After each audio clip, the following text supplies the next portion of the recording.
Friends இந்த கீரை கடையில் பாருங்களா பார்க்கவே எவ்வளோ ஒரு சூப்பராக இருக்குது. டேஸ்ட் பார்த்தீங்கன்னா அந்தளவுக்கு சூப்பராக இருக்கும், உடம்புக்கும் ரொம்ப ரொம்ப நல்லது. நீங்கள் இந்த மாதிரி ஒரு தடவை கீரை கடையில் செஞ்சு பாருங்கள். வீட்டில் இருக்கிற குழந்தைங்கலேருந்து பெரியவங்க வரைக்கும் விரும்பி சாப்பிடுவாங்க. எங்கள் ஊர்லலாம் பார்த்தீங்கன்னா வாரத்தில் 2 தடவையாவது எங்கள் வீட்டில் இந்த கீரை கடையில் செஞ்சுருவோம். அந்தளவுக்கு டேஸ்ட் பார்த்தீங்கன்னா சூப்பராக இருக்கும். நீங்கள் இருக்கிற இடத்துல இந்த 4 வித கீரை கிடைக்கலன்னா அரைக்கீரை வாங்கினாலும் இந்த மாதிரி கீரை கடையில் பண்ணி பாருங்கள். டேஸ்ட் பார்த்தீங்கன்னா அந்தளவுக்கு சூப்பராக இருக்கும். இன்றைக்கி நம்ம சூப்பரான கீரை கடையில் தான் செய்ய போகிறோம். வாங்க எப்படி செய்யலாம்னு பார்க்கலாம். Hi friends, welcome to Kerala சமையல். இந்த கேரளா சமையலில் கீரை கடையில் தான் பண்ண போகிறோம். வாங்க எப்படி செய்யலாம்னு பார்க்கலாம். இன்றைக்கி கலவை கீரை தான் கடைய போகிறோம். நான் எடுத்தது 4 வித கீரை எடுத்திருக்கேன். மணத்தக்காளி கீரை, அரைக்கீரை, செருக்கீரை, பருப்பு கீரை, 4 கீரையும் எடுத்திருக்கேன். இந்த 4 கீரை எடுத்து சேர்த்து பண்ணுறதுனால தான் கலவை கீரைன்னு சொல்லுவாங்க எங்கள் ஊரில். தண்ணி ஊற்றி ஒரு 10 நிமிஷத்துக்கு ஊற வச்சிங்கன்னா மண் மட்டும் கீழே இறங்கி வந்துடும், கீரை மட்டும் மேலே இருக்கும். அதுக்கப்புறம் நீங்கள் 3 டைம் நல்லா அலசிட்டு எடுத்தீங்கன்னா கடையும் போது நமக்கு மண் இருக்காது. நான் தான் அலசிட்டு எடுத்துருக்கிறேன். நீங்களும் கீரை அது மாதிரி அலசிட்டு எடுத்துக்கோங்க. நான் கீரை மண்சட்டில் தான் வேக வைக்க போகிறேன். மண்சட்டில் வேக வைக்கும்போது இதோட டேஸ்ட்டும் வாசனையும் அந்தளவுக்கு சூப்பராக இருக்கும். நம்ம நல்லா அலசிட்டு எடுத்து வச்சுருக்கோம்ல கீரையை இந்த மண்சட்டிக்குள்ளே சேர்த்துக்கோங்க. உங்களுக்கு பார்க்கும்போது தான் இந்த அளவுக்கு இருக்குது. நல்லா வெந்து வரும்போது கொஞ்சமாக தான் இருக்கும். கீரையை சேர்த்து கொடுத்துட்டு அது கூடவே 10 பச்சை மிளகாய் எடுத்து வச்சுருக்கேன். இப்போ உள்ள சேர்த்து கொடுத்துக்கோங்க. உங்களுக்கு காரத்துக்கு அனுசரித்து பச்சை மிளகாய் சேர்த்து கொடுத்துக்கோங்க. அது கூடவே 10 சின்ன வெங்காயத்தை தோல் நீக்கிட்டு எடுத்து வச்சுருக்கேன். உள்ளே சேர்த்து கொடுத்துக்கோங்க. அது கூடவே ஒரு கைப்பிடி அளவு பூண்டை தோல் நீக்கிட்டு எடுத்து வச்சுருக்கேன். உள்ளே சேர்த்து கொடுத்துக்கோங்க. 6 பழுத்த தக்காளியை சின்னதாக இருக்கிறதுனால நான் 6 சேர்த்துக்கிறேன். உங்களுக்கு பெரிய சைஸாக இருந்தால் நீங்கள் 4 சேர்த்துக்கோங்க, கரெக்டாக இருக்கும். தக்காளி சேர்த்து கொடுத்துக்கோங்க. தக்காளி சேர்த்து கொடுத்து கூடவே நான் முழு நெல்லிக்காய் சைஸ் புளி எடுத்துருக்கேன். இந்த புளியும் சேர்த்து கொடுத்துக்கோங்க. சேர்த்து கொடுத்துட்டு 1/2 கப் தண்ணி சேர்த்துக்கோங்க. தண்ணி சேர்த்து கொடுத்துட்டு அது கூடவே 1 டேபிள் ஸ்பூன் உப்பு சேர்த்துக்கோங்க. உப்பு சேர்த்து கொடுத்துட்டு மூடி போட்டு மூடி ஒரு 15 நிமிஷத்துக்கு கீரையை நல்லா வேக விடுங்க. கீரை வேகிறதுக்குள்ளே நம்ம சின்னதாக ஒரு மசாலா ரெடி பண்ணிக்கலாம். இப்போ ஒரு மிக்ஸி ஜார் எடுத்துக்கோங்க. 2 டேபிள் ஸ்பூன் மிளகு எடுத்து வச்சுருக்கேன். மிக்ஸி ஜாரில் சேர்த்துக்கோங்க. அது கூடவே 1 டேபிள் ஸ்பூன் ஜீரகம் எடுத்துருக்கேன். உள்ள சேர்த்து கொடுத்துக்கோங்க. சேர்த்து கொடுத்துட்டு மிக்ஸி மூடி போட்டு மூடி ஒன்றும் பாதியமாக அரைச்சி எடுத்துக்கோங்க. இப்போ பாருங்கள், நம்ம அரைச்சி எடுத்தது இந்த அளவுக்கு இருக்கணும். இந்த மாதிரி ஒன்றும் பாதியமாக இருக்கணும். அப்போ தான் கீரையோடு சேர்த்து சாப்பிடும்போது இதோட வாசனையும் டேஸ்ட்டும் சூப்பராக இருக்கும். இப்போ மிக்ஸி மூடி போட்டு மூடி நம்ம அரைச்ச மிளகு ஜீரகம் மாற்றி வச்சுக்கோங்க.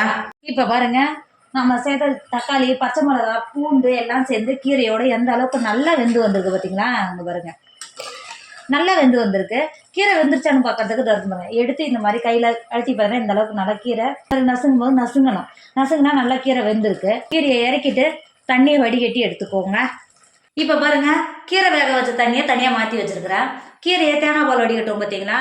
இந்த ஜல்லடையில் தான் மாற்றி வச்சுருக்கேன். என்கிட்ட மத்து கிடையாது. எனக்கு கடையை போகிறது நான் மிக்சியில் போட்டு தான் அரைக்க போகிறேன். அதனால தான் தேங்காய் பால் வடிகட்டவோ ஃபில்டரில் மாற்றி வச்சுருக்கிறேன். நீங்கள் மத்து இருந்தால் நீங்கள் தண்ணியை மட்டும் வடிகட்டிட்டு மத்தோடு சேர்த்து சட்டியில் சேர்த்து கடைஞ்சிங்கன்னா கரெக்டாக இருக்கும். நான் மிக்சியில் சேர்த்து தான் அரைக்க போகிறேன். கீரை நல்லா ஆறிடுச்சு. நம்ம எடுத்து வச்சுருக்கிற மிக்ஸி ஜாருக்குள்ளே மாற்றிக்கோங்க.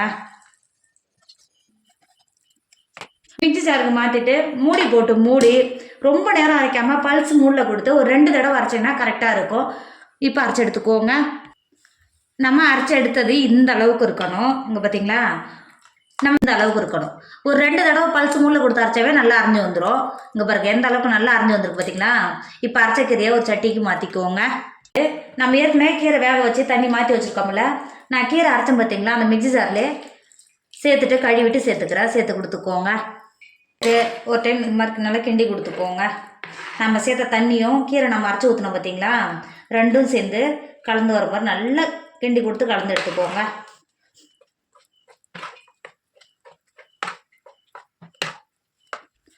இப்போ பாருங்கள், நம்ம கலந்து எடுத்த கீரை இந்த அளவுக்கு இருக்கணும்.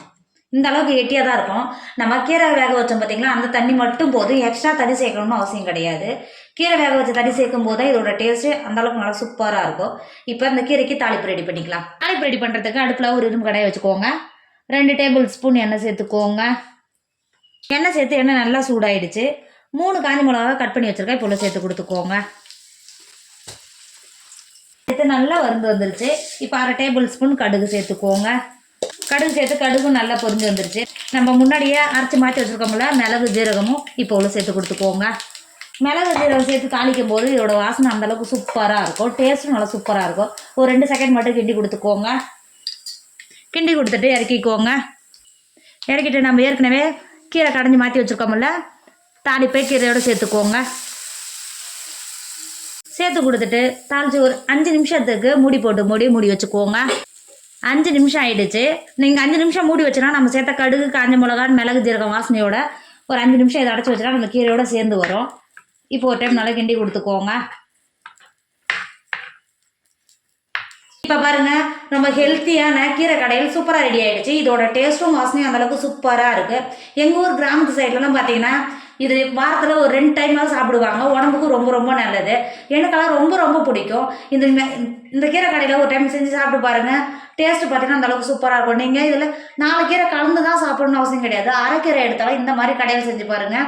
வீட்டில் இருக்கிற குழந்தைங்கலேருந்து பெரியவங்க வரைக்கும் விரும்பி சாப்பிடுவாங்க. டேஸ்ட்டும் அந்தளவுக்கு சூப்பராக இருக்கும். உடம்புக்கும் ரொம்ப ரொம்ப நல்லது. கண்டிப்பாக நீங்களும் ட்ரை பண்ணுங்கள். என்னோட வீடியோ உங்களுக்கு பிடிச்சிருந்தா உங்கள் ஃப்ரெண்டு, உங்கள் ஃபேமிலிக்கு ஷேர் பண்ணுங்கள். மறக்காமல் கேரளா சமையல் சப்ஸ்கிரைப் பண்ணிக்கோங்க. தேங்க்யூ.